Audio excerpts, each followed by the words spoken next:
আমার মনে হয় সামনেই ওনার বিবাহ বার্ষিকী, তাই আপনাকে নেমন্তন্ন করার জন্য ফোন করেছিল। না না, হয়নি। ঘেটু, তুই বলতো জাপানের প্রধানমন্ত্রী কেন আমাকে ফোন করেছিল?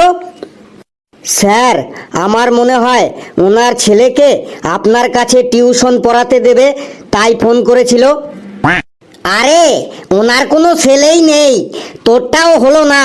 কালু বলতো কেন ফোন করেছিল? স্যার, আমার মনে হয় উনি বিশ্ব ব্যাংকের কাছ থেকে লোন নেবে আর আপনাকে গ্যারান্টার রাখবে, তার জন্য ফোন করেছিল। আরে না রে না, পেশি, তুই বলতো জাপানের প্রধানমন্ত্রী আমাকে ফোন করেছিল কেন? দেখি তোর আইডিয়াটা। স্যার, আমার মনে হয় উনি আপনাকে ওনার দেশের শিক্ষামন্ত্রী হবার জন্য ফোন করেছিল। না। স্বাগতম ফানি ভিডিও চ্যানেলে।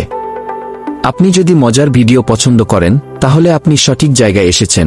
পরবর্তী পর্ব দেখতে আমাদের চ্যানেলটি এখনই সাবস্ক্রাইব করুন ও পাশে থাকা বেল নোটিফিকেশনটি অন করুন। ভিডিওটি ভালো লাগলে লাইক দিন, কমেন্ট করুন আপনার মতামত এবং বন্ধুদের সাথে শেয়ার করতে ভুলবেন না। ধন্যবাদ।